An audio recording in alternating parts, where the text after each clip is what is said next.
Hello friends, Anika classes में आप सभी का स्वागत है। फ्रेंड्स, हमने जो सेट किया था क्वेश्चन पेपर पिछला जो PYQ थे, उसमें हमने देखा था जो मोस्टली क्वेश्चन पूछे गए थे एक ही सेट में जितने भी क्वेश्चन थे वे किससे थे, हमारी जो भाषा संबंधी क्वेश्चन है, संविधान की जो भाषा संबंधी क्वेश्चन है वहाँ से क्वेश्चन पूछे गए थे। जितने भी अनुच्छेद हैं उनमें से ज़्यादा क्वेश्चन पूछे गए थे। तो आज हम इस टॉपिक को क्या है पूरा कवर कर लेंगे। तो देखिए, हिंदी की जो संवैधानिक स्थिति है, ये जो चैप्टर है जहाँ से क्वेश्चन लिए गए थे वो है हिंदी की संवैधानिक स्थिति से ये सारे क्वेश्चन लिए गए हैं। 14 सितंबर 1949 को भारतीय संविधान ने हिंदी को राजभाषा का दर्जा दिया। देखो, राष्ट्रभाषा नहीं, राजभाषा का दर्जा कब दिया गया था? 14 सितंबर 1949 को भारतीय संविधान ने दर्जा दिया था। भारतीय संविधान के भाग, ये इम्पोर्टेंट है, भाग 5, 6 और 17 में राजभाषा संबंधी उपबंध हैं। क्वेश्चन यहाँ ऐसे बनेगा कि जो राजभाषा संबंधी उपबंध है वो भारतीय संविधान के किस भाग में है? तो भाग 5, भाग 6 और भाग 17 में उपबंध है। भाग 17 का शीर्षक जो है वो राजभाषा है। मोस्ट इम्पोर्टेंट है, ये तीनों ही भाग इम्पोर्टेंट हैं। और जब हमने PYQ किया था तो उसमें भाग 17 से क्वेश्चन पूछा गया था। जब राजभाषा संबंधी उपबंध किस में है? जो शीर्षक है वो भाग 17 में है। इस भाग में कितने अध्याय हैं? 4 अध्याय हैं। कितने अध्याय हैं? 4, जो अनुच्छेद 343 से 351 के अंतर्गत समाहित हैं। इम्पोर्टेंट है, अध्याय पूछे जाए तो कितने हैं? 4 हैं। और अनुच्छेद पूछा जाए तो कब से कब तक है? 343 से 351 के अंतर्गत जो है इसमें समाहित हैं। और जो ये फॉर्मूला है राजभाषा संबंधित, जो ये फॉर्मूला है मुंशी आयंगर फॉर्मूला के नाम से विख्यात है। किस नाम से विख्यात है? मुंशी आयंगर फॉर्मूला के नाम से विख्यात है। इसके अतिरिक्त अनुच्छेद 120, 1 और 210 है, जिसमें संसद एवं विधानमंडलों के भाषा संबंधी विवरण है। अनुच्छेद 343 से 351 में तो जो हमारी राजभाषा है हिंदी, उससे संबंधित जो है उपबंध दिए गए हैं। लेकिन जो अनुच्छेद 120 और 210 है उसमें क्या है? जो हमारी संसद और विधानमंडल की जो भाषा संबंधी विवरण है वे किस में है? अनुच्छेद 120 और अनुच्छेद 210 में है। अब पहले हम देख लेते हैं कि जो अनुच्छेद 120 1 है उसमें क्या है और अनुच्छेद 210 है उसमें क्या है। अनुच्छेद 120 1 और 2 ये इसके भाग हैं, 1 और 2। तो संविधान के अनुच्छेद 120 में कहा गया है, क्वेश्चन ऐसे बनेगा, आपको ये ऐसे कोटेशन दी जाएगी और पूछा जाएगा कि ये किस अनुच्छेद से है। संसद में कार्य हिंदी में या अंग्रेजी में किया जाए, ये किस अनुच्छेद से संबंधित है? तो अनुच्छेद 120 से संबंधित है। अगर भाग दिया हो 1, 2 तो ये याद रखना है, अगर भाग नहीं है तो हमें याद रखना 120। अनुच्छेद 120 में जो दिए गए हैं भाषा संबंधी प्रावधान, उसमें क्या कहा गया है कि संसद में जो कार्य होगा वो हिंदी या अंग्रेजी में किया जाएगा। आगे कहा गया कि यदि कोई व्यक्ति हिंदी में या अंग्रेजी में विचार प्रकट करने में असमर्थ है तो लोकसभा का अध्यक्ष या राज्यसभा का सभापति उसे अपनी मातृभाषा में बोलने की अनुमति भी दे सकता है। अब अनुच्छेद 120 2 के उपबंध है वो उसमें क्या है? जब तक संसद विधि द्वारा अन्यथा उपबंध न करे तब तक इस संविधान के प्रारंभ के 15 वर्ष, देखो प्रारंभ के कितने वर्षों की अवधि थी? 15 वर्ष की समाप्ति तक यह अनुच्छेद ऐसे प्रभावी होगा मानो यह अंग्रेजी में, यानी कि जो शुरुआत के जो 15 वर्ष थे उसमें क्या था? अंग्रेजी को ही क्या मान्यता दी गई थी। अब नेक्स्ट देखिए अनुच्छेद 210। अनुच्छेद 210 में क्या है? संविधान के अनुच्छेद 210 1 में कहा गया कि राज्य के विधानमंडल में कार्य राज्य की राजभाषा या राजभाषाओं में या हिंदी में या अंग्रेजी में किया जाएगा। जो राज्य के विधानमंडल है उसका कार्य है वो राज्य की किस में? राजभाषा या हिंदी में या अंग्रेजी में किया जाएगा। ये तो कहा, ये तो इम्पोर्टेंट है ही।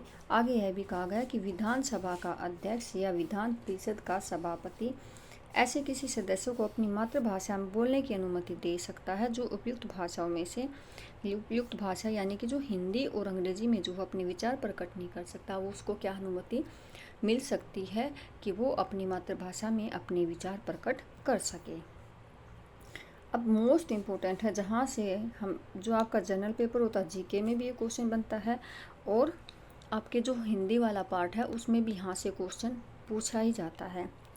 अनुच्छेद 343। अब हमें इसकी पहचान कैसे करनी है। जो क्वेश्चन अनुच्छेद 343 के बारे में पूछा गया वो कौन सा है, सिर्फ ये पूछा गया अभी तक, संघ की राजभाषा हिंदी और लिपि देवनागरी होगी, ये किस अनुच्छेद के अंतर्गत आता है। क्वेश्चन ऐसे बनता कि संघ की राजभाषा हिंदी और देवनागरी होगी, किस अनुच्छेद के अंतर्गत आएगा, अनुच्छेद 343 के अंतर्गत आएगा। जो हमें याद करना है, मोस्ट इम्पोर्टेंट लाइन जो हमारे लिए पंक्ति है यही है कि संघ की राजभाषा हिंदी और देवनागरी होगी, ये अनुच्छेद 343 के अंतर्गत आता है। अब है 344। 344 में क्या है, 344 के अंतर्गत व्यवस्था की गई कि संविधान के आरंभ के 5 वर्ष बाद राष्ट्रपति एक आयोग गठित करेगा। क्वेश्चन कैसे बनेगा कि जो राष्ट्रपति संबंधी जो राष्ट्रपति एक आयोग गठित करेगा, और राष्ट्रपति का जो आयोग है वो किस अनुच्छेद में है। भाषा संबंधी जो है राष्ट्रपति का आयोग है वो किस अनुच्छेद में है, तो वो है अनुच्छेद 344 में। चाहे उसमें 5 वर्ष लिखा हो, चाहे उसमें 10 वर्ष लिखा हो, जहाँ पर आपको राष्ट्रपति का आयोग दिखाई देगा, जिस पंक्ति में आप समझना वहाँ पर अनुच्छेद 344 आएगा।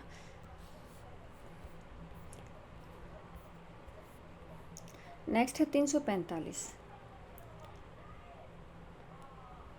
हर एक अनुच्छेद फ्रेंड्स बहुत ही इंपॉर्टेंट है। 343 से 351 तक के जितने भी अनुच्छेद हैं इनमें से किसी भी अनुच्छेद से क्वेश्चन पूछा जा सकता है। 345 में क्या है, और ये नहीं कि हमें सारा ही याद करना, हमें जो इसके जो मेन पॉइंट हैं हमें ये याद करने। जैसे 343 में हमारे लिए क्या था, हिंदी और जो देवनागरी है वो है लिपि जो वो क्या होगी, देवनागरी होगी।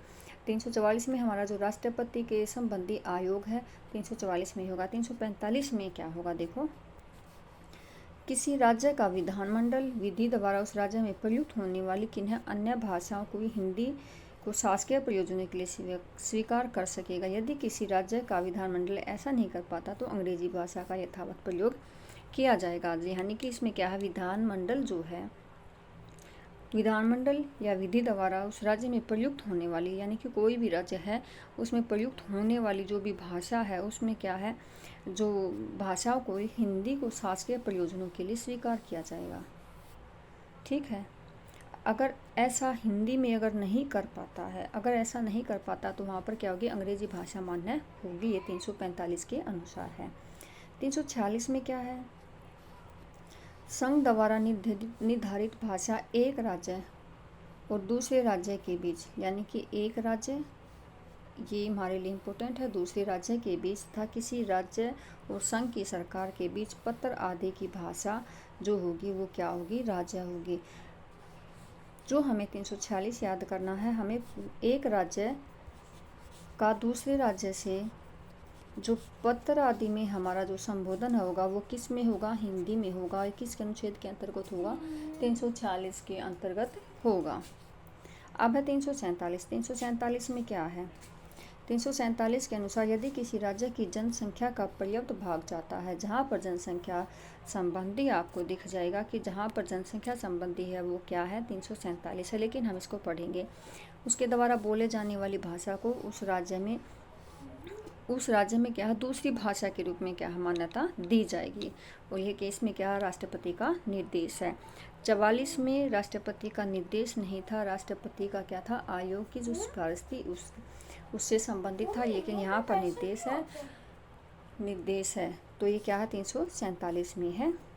348 में देखिए क्या है, 348 में क्या है, उच्चतम न्यायालय और उच्च न्यायालय की जो सभी कार्यवाही है वो अंग्रेजी में ही होंगी।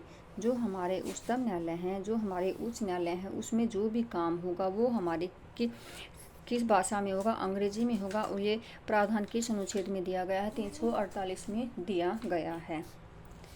संसद, अब इसके दो पॉइंट दिए, संसद के प्रत्येक सदन या किसी राज्य के विधानमंडल के प्रत्येक सदन में प्रस्तुत किए जाने वाले सभी विधेयक या उनके प्रस्तावित संशोधन के द्वारा होते हैं। ये इतने इम्पोर्टेंट नहीं, सिर्फ हमारे लिए इम्पोर्टेंट ये होगा कि जो हमारे देश की उच्चतम न्यायालय और उच्च न्यायालय है, उसमें जो कार्य के रूप में जो भाषा होगी वो कौन सी होगी? अंग्रेजी होगी। ये किस अनुच्छेद के अनुसार है? तो ये अनुच्छेद 348 के अनुसार है।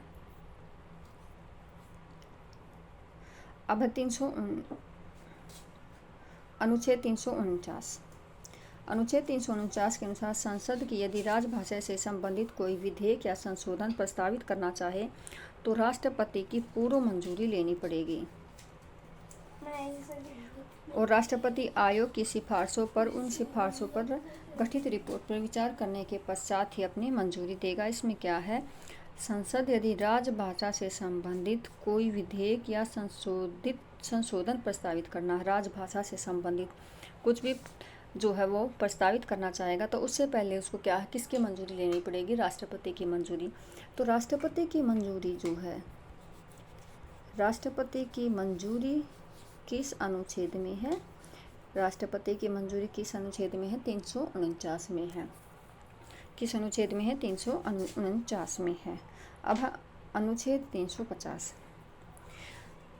अनुच्छेद 350 देखो, एक तो हमने पढ़ा था सिर्फ जनसंख्या, जहाँ पर जनसंख्या से संबंधित होगा वो हमारा अनुच्छेद 347 होगा, लेकिन एक होगा हमारा अल्पसंख्यक।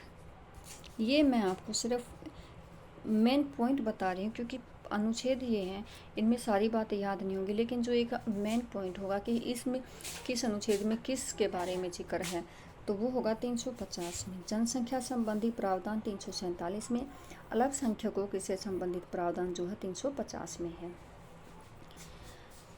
देखो, अनुच्छेद 350 के अंतर्गत उन वर्गों का विशेष ध्यान दिया गया जो भाषाई आधार पर अल्पसंख्यक वर्ग में आते हैं। इस अनुच्छेद के अनुसार राष्ट्रपति एक विशेष अधिकारी की नियुक्ति करेगा जो इन वर्गों से संबंधित विषयों पर रक्षा करेगा। अल्पसंख्यक बच्चों की प्राथमिक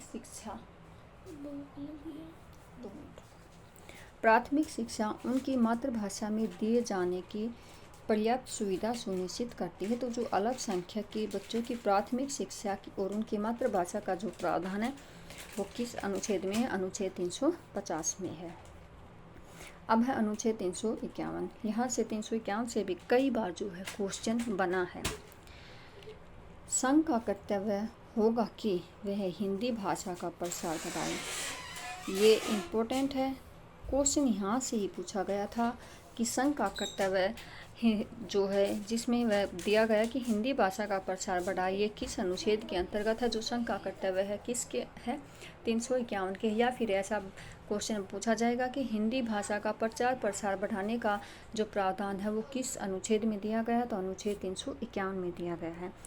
उसका विकास करे ताकि वह भारत की सामाजिक संस्कृति के सभी तत्वों की अभिव्यक्ति का माध्यम बन सके और उसकी प्रकृति में हस्तक्षेप किए बिना हिंदुस्तानी के 8वीं अनुसूची में बताई गई अन्य भाषाओं में प्रयुक्त शैली रूप पदों को आत्मसात करते हुए जहां आवश्यक या वांछनीय हो वहां उसके शब्द भंडार के लिए मुख्य संस्कृत से और गुणतः अन्य भाषाओं से शब्द ग्रहण करते हैं। तो जो इसमें इम्पोर्टेंट है सिर्फ ये है कि संघ का कर्तव्य जो है किस अनुच्छेद में 351 में बताया गया है।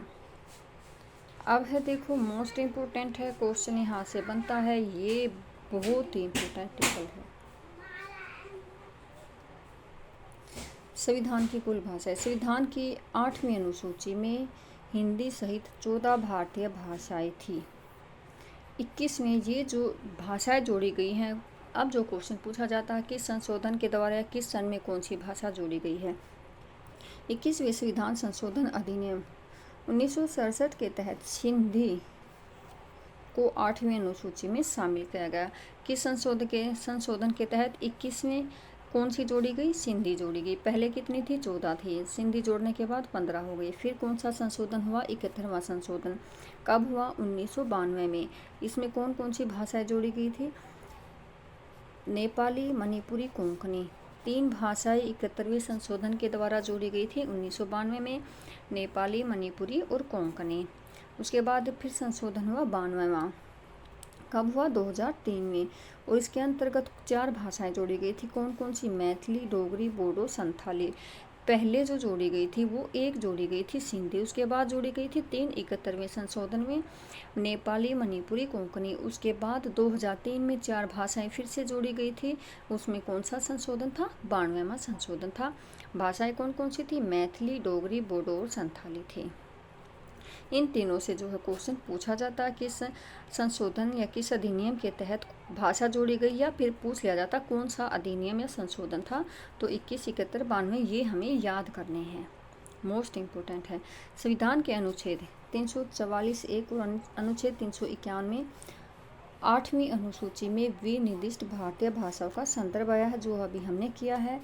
अब जो है वर्तमान में हमारी कितनी भाषाएं हैं? 22 हैं। कौन कौन सी हैं देख लीजिए। असमिया, नेपाली, मणिपुरी, बांग्ला, ओडिया, कश्मीरी, सिंधी, पंजाबी, संस्कृत, हिंदी, उर्दू, गुजराती, मराठी, कन्नड़, कोंकणी, मलयालम, तेलुगु, तमिल, बोडो, मैथिली, संथाली और डोगरी। ये हमारी वर्तमान में 22 भाषाएं हैं जो हमारे संविधान में जुड़ी हुई हैं। भाग कौन सा है?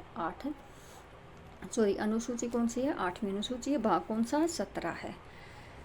तो फ्रेंड्स ये हमारा जो है भाषा संबंधी जो हमारे क्वेश्चन थे, मोस्ट इम्पोर्टेंट क्वेश्चन है ये सारे। आप इनको नोट्स बना लेना इनके, क्योंकि इनमें से एक या दो क्वेश्चन तो ज़रूर मिलेगा, चाहे हमारा फर्स्ट पेपर